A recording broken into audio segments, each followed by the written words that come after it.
तो मेरा नाम है हिमांशु। स्वागत करता हूँ आपका इस नए वीडियो में। कई बार हम अपने सॉन्ग में ड्रम्स के वीएसटी प्लगइन्स को प्ले करना चाहते हैं।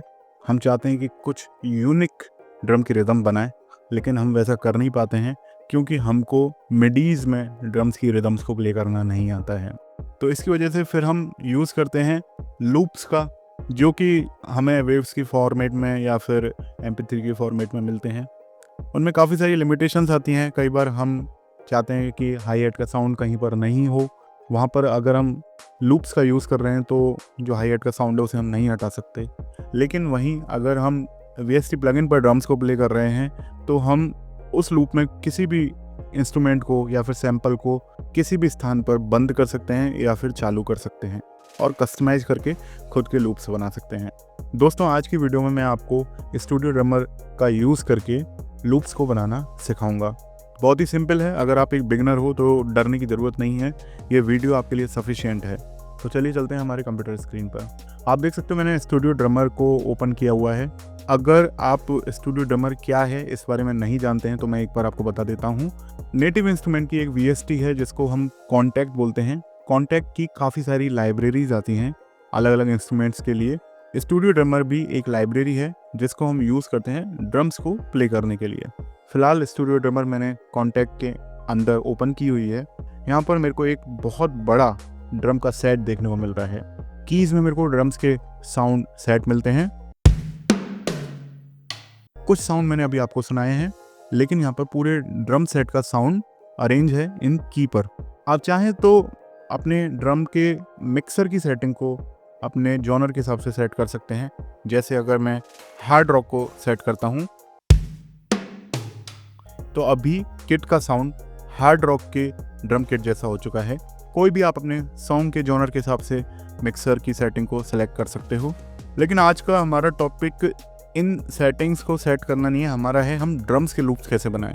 बिना देरी किए हुए हम इस चीज़ के ऊपर अपना फोकस करते हैं। यहाँ पर आपको ग्रूव का एक सेक्शन मिलता है। आप देख सकते हो ग्रूव की एक टैब भी है और यहाँ पर आपको एक ग्रूव का एक सेक्शन मिलता है। तो हम यहाँ से टैब के थ्रू जाते हैं। जैसे हम टैब में जाते हैं तो आपको फोल्डर मिलते हैं अलग अलग जॉनर के। उन फोल्डर्स के अंदर आपको अलग अलग लूप्स के फोल्डर्स और देखने को मिलते हैं जिनके आगे उन लूप्स का BPM भी लिखा हुआ है। तो जैसे मैं हार्ड रॉक में जाता हूँ या फिर मैं पॉप में जाता हूँ तो मेरे को बहुत सारे यहाँ पर लूप्स के फोल्डर देखने को मिल रहे हैं। अब जैसे मैं यहाँ पर ग्रूव 110 वाले को सेलेक्ट करता हूँ तो यहाँ पर मेरे को उस फोल्डर के अंदर जितने भी लूप्स हैं वो सारे देखने को मिल रहे हैं। तो किसी भी एक लूप को मैं डबल क्लिक करके सेलेक्ट कर लूँगा तो वो ग्रूव के अंदर लोड हो जाएगा। अब मेरे को प्ले करके देखना है कि वो लूप कैसा सुनाई देता है, तो मैं यहाँ पर प्ले पर क्लिक कर दूंगा। आप चाहें तो अपने DAW का जो BPM है उसको चेंज कर सकते हैं। ये लूप उस BPM के अकॉर्डिंग सेट हो जाएगा। तो जैसे मैं अभी 105 कर लेता हूँ और अब मैं प्ले करता हूँ। मैं अभी इसको ऑफ कर देता हूँ। जैसे मेरे को ये लूप पसंद आ रहा है तो मेरे को इसे यहाँ से ड्रैग करना है अपने VST प्लगइन के ऊपर और एक इंपोर्ट मिडी डेटा का डायलॉग बॉक्स ओपन करेगा। इसको मैं एक्सेप्ट कर लेता हूँ। अब हमारा लूप लोड हो चुका है। देखिए एक बार मैं आपको प्ले करके दिखाता हूँ। तो एक बार मैं आपको मिडी फाइल भी दिखा देता हूँ। तो यहाँ पर आपको किक और स्नेयर के सैंपल दिख रहे हैं। तो ये एक रियल ड्रमर ने प्ले किए हुए हैं। इनमें क्वांटाइज भी इनको परफेक्टली नहीं किया गया है, जिससे ये बिल्कुल ऐसा लगे कि किसी रियल ड्रमर ने प्ले किए हुए हैं। तो अभी इसको एक्सटेंड कर देता हूँ लूप को इस तरीके से, और मैं चाहता हूँ कि लास्ट में यहाँ पर लास्ट के बार में मेरे को एक फिल देना है। कई बार ऐसा होता है ना, हमको हमारे सॉन्ग में बिल्कुल एक जैसी रिदम नहीं रखनी है, तो अब भी हर जॉनर के अंदर आपको फिल का सेक्शन अलग से मिलता है। तो जैसे मैं फिल के अंदर जाता हूँ और यहाँ पर वेरिएशन दिए हुए हैं। तो जैसे मैं एक वेरिएशन को लोड करता हूँ डबल क्लिक करके। अब हम इसे प्ले करते हैं और दूसरा वेरिएशन देखते हैं। तो जैसे मैं इस वेरिएशन को यूज़ करना चाहता हूँ तो सबसे पहले मैं पैटर्न न्यू करूँगा। अब दूसरे पैटर्न में आने के बाद मैं ड्रैग कर देता हूँ और इसे एक्सेप्ट कर लेता हूँ। तो अभी दूसरा पैटर्न बन चुका है। अब मैं यहाँ पर देखता हूँ कि मेरे को इसको सेट कहाँ पर करना है। तो एक बार जैसे मैं कम कर देता हूँ क्योंकि ये एक बार की लेंथ का है। अब हम इसे सेट कर देते हैं। एक बार प्ले करके देखते हैं।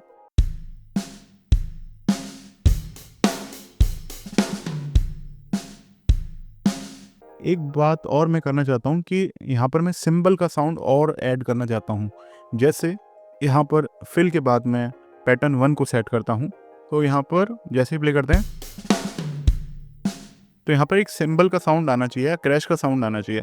तो क्रैश का साउंड मैं एक नए पैटर्न के अंदर ही लोड कर लेता हूँ।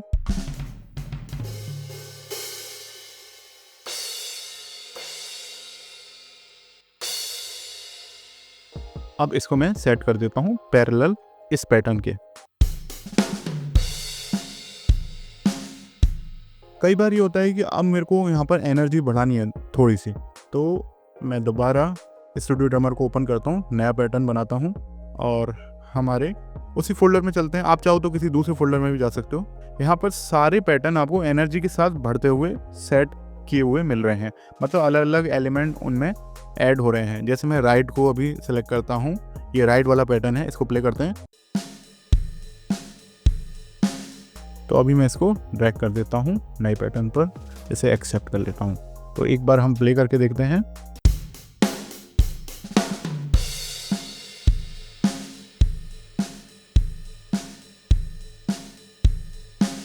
इस तरीके से आप अपने ड्रम्स की रिदम्स को बना सकते हैं। सपोज करिए कि मैं यहाँ पर कोई नया एलिमेंट और ऐड करना चाहता हूँ इस रिदम में, और एक बार इस पैटर्न को प्ले करता हूँ।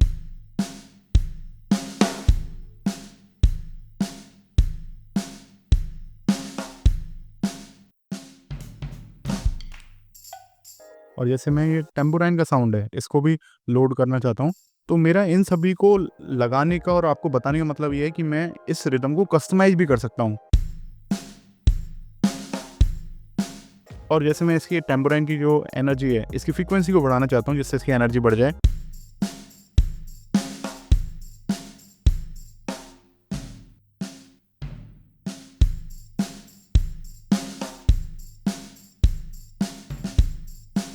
तो इस तरीके से मैंने लूप को कस्टमाइज भी कर लिया है। आपको अगर लगता है कि आपकी जो स्नेयर है या फिर कोई और इंस्ट्रूमेंट है, उसका जो पिच है उसमें आपको चेंज करना है, या अटैक या होल्ड या डिके और कोई सेटिंग चेंज करनी है, तो आप वो भी कर सकते हैं। जैसे ये स्नेयर का साउंड है, तो मैं यहाँ से अभी अपना इंस्ट्रूमेंट सेलेक्ट कर लेता हूँ स्नेयर, और मैं यहाँ पर इसकी ट्यूनिंग को अगर चेंज करना चाहता हूँ, उसको मैं चेंज करने की कोशिश करूँगा प्ले करते हुए।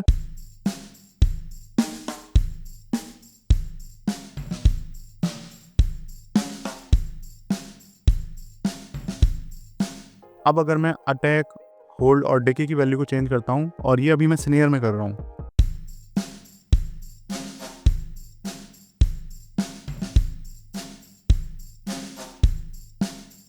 आप देख सकते हो स्नेयर के अंदर जो ट्रांजिएंट आ रहा था वो कम हो गया जैसे मैंने अटैक की वैल्यू बढ़ाई है। तो इस तरीके से आप इन सेटिंग्स को चेंज कर सकते हो। साथ साथ कभी कभी आपको ग्रूव में जैसे डबल स्पीड भी करनी होती है, तो वो भी आप कर सकते हो। जैसे अब भी यहाँ पर ग्रूव में पैटर्न लोड है एक, और मैं टेम्पो को डबल कर देता हूँ। स्विंग का भी आपको ऑप्शन देखने को मिलता है, आप अपने ग्रूव में स्विंग डाल सकते हो। और मैं अभी इसको नॉर्मल करके आपको सुनाऊं